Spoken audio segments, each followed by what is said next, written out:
नमस्कार मित्रों, एक बार फिर स्वागत है हमारे YouTube channel AAY study point पर।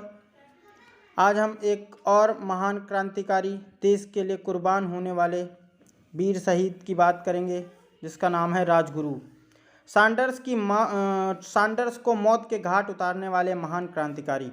17 दिसंबर 1928 लाहौर में अन्य दिनों की तरह व्यस्तता थी। भगत सिंह, चंद्रशेखर आज़ाद और राजगुरु अपनी भरी हुई पिस्तौल के साथ पुलिस के थाने के पास मंडरा रहे थे। भगत सिंह और आज़ाद साइकिल पर थे, जबकि राजगुरु पैदल। इनके एक अन्य सहयोगी जयगोपाल साइकिल से उनके आगे थे। जयगोपाल की नज़र उस पुलिस अधीक्षक पर पड़ी थी जो थाने से बाहर निकलने वाला था।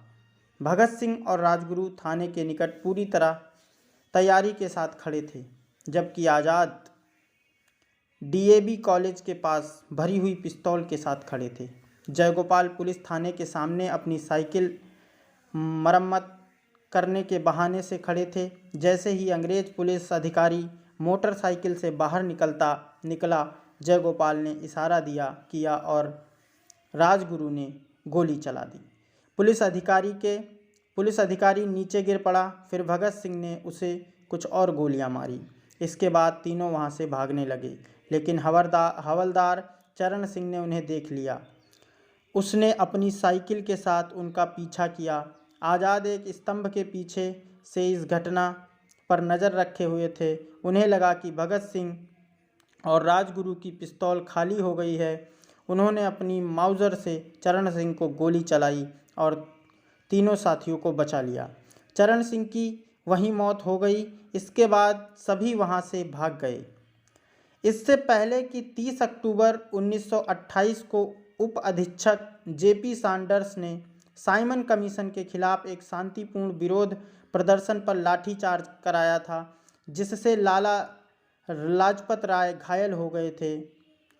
इसके कुछ दिनों बाद 17 नवंबर को उनकी मौत हो गई थी। लाला लाजपत राय की अंतिम यात्रा में शामिल लोग सैंडर्स से बदला लेने के नारे लगा रहे थे। भगत सिंह, राजगुरु और उनके साथियों ने लाला जी की मौत का बदला लेने की कसम खाई। उन्होंने 17 दिसंबर को सैंडर्स को मौत के घाट उतार कर बदला ले लिया। सैंडर्स के मारे जाने की खबर आग की तरह फैल गई। साथ ही पुलिस और खुफिया विभाग तत्काल हरकत में आ गया। क्रांतिकारियों को पकड़ने के लिए पुलिस हरसंभव जगह, होटलों, धर्मशालाओं, बाजारों में छापे मार रही थी, लेकिन पुलिस को सफलता नहीं मिली। राजगुरु, भगत सिंह, आज़ाद और उनके साथी क्रांतिकारी लाहौर में ही कहीं जा छिपे थे। जल्द ही उन्होंने लाहौर के बाहर किसी सुरक्षित स्थान पर जाने का फैसला किया। एक शाम एक बड़ी अमेरिकी कार लाहौर स्टेशन पर आकर रुकी। गाड़ी का दरवाज़ा एक भारतीय अर्दली ने खोला। गाड़ी से सजा समरा एक अमेरिकी नौजवान उतरा। उसके हाथ में छड़ी थी और होठों में सिगार दबा हुआ था। उसके साथ उसकी मेम थी। वे सभी प्लेटफॉर्म पर गए। जहां काफ़ी भीड़ थी, वहां काफ़ी संख्या में पुलिस और खुफिया विभाग के अधिकारी सादे कपड़ों में घूम रहे थे। प्लेटफॉर्म पर एक साधु भी घूम रहा था। अमेरिकी नागरिक और उसकी पत्नी कलकत्ता जाने वाली ट्रेन की प्रथम श्रेणी के डिब्बे की ओर बढ़ गए, जबकि उनका अर्दली तृतीय श्रेणी के डिब्बे में चला गया। कुछ देर बाद गाड़ी चली। अमेरिकी नागरिक के भेष में भगत सिंह थे और उनकी पत्नी बनी थी दुर्गा भाभी। अर्दली राजगुरु बने थे और साधु के भेष में चंद्रशेखर आज़ाद थे। वे भी गाड़ी पर सवार थे। इस तरह से भारत माता के महान सपूत अंग्रेज अधिकारियों को चकमा देने में सफल रहे।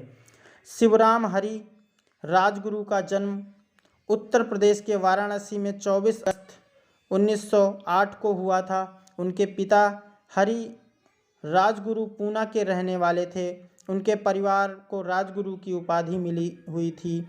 जब वह सिर्फ 6 वर्ष के थे, तभी उनके सिर से पिता का साया उठ गया। बड़े भाई दिनकर हरि राजगुरु ने उन्हें पाला पोसा। प्राथमिक शिक्षा के लिए शिवराम हरि राजगुरु का दाखिला एक मराठी स्कूल में करा दिया था। हालांकि राजगुरु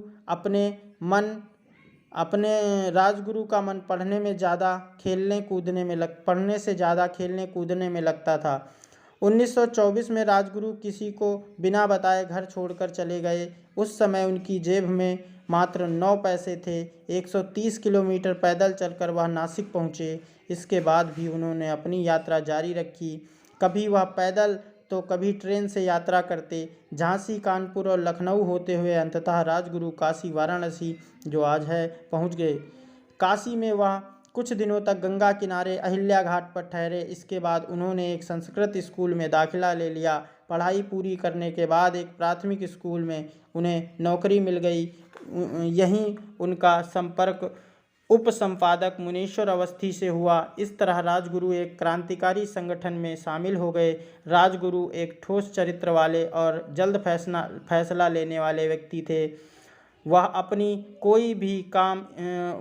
कोई भी काम ईमानदारी पूर्वक और बेहतर तरीके से करते थे। अपने क्रांतिकारी दल में उन्हें बहुत अधिक विश्वसनीय व्यक्ति माना जाता था। संगठन के काम में उन्हें महारत हासिल थी। वह खुद बिना खाए पिए काफ़ी दिनों तक रह सकते थे, लेकिन इस बात का बहुत ख्याल रखते थे कि उनका कोई साथी भूखा न रहे। अपने संगठन को मजबूत बनाने के साथ साथ राजगुरु अपनी इकाई में सदस्यों की संख्या भी बढ़ाना चाहते थे। वह सैंडर्स के मारे जाने की घटना का वर्णन कर लोगों को क्रांति के प्रति प्रेरित किया करते थे। सीआईडी एजेंट शरद केसकर ने किसी तरह राजगुरु से दोस्ती कर ली। उसी समय राजगुरु ने बम्बई के गवर्नर को मारने की योजना बनाई। उसे पूना रेस कोर्स में गवर्नर्स कप प्रतियोगिता के दौरान मारने की योजना बनाई गई थी, लेकिन गवर्नर तक नहीं पहुंच पाने के कारण राजगुरु का यह योजना सफल नहीं हो सकी। केसकर ने उन्हें धोखा दिया और सैंडर्स की हत्या के बाद पुलिस ने अपना महाजाल पूरे देश में फैला दिया। 30 सितंबर 1928 को केसकर की सूचना पर पूना के एक मोटर गैराज से राजगुरु को गिरफ्तार कर लिया गया। अदालत में सैंडर्स की हत्या के आरोप में भगत सिंह और सुखदेव के साथ राजगुरु पर भी मुकदमा चलाया गया। 23 मार्च 1931 को देश के महान सपूत राजगुरु भगत सिंह और सुखदेव को सैंडर्स की हत्या के आरोप में फांसी पर लटका दिया गया। मातृभूमि के लिए बलिदान देकर भारत माँ के तीनों सपूत अमर हो गए।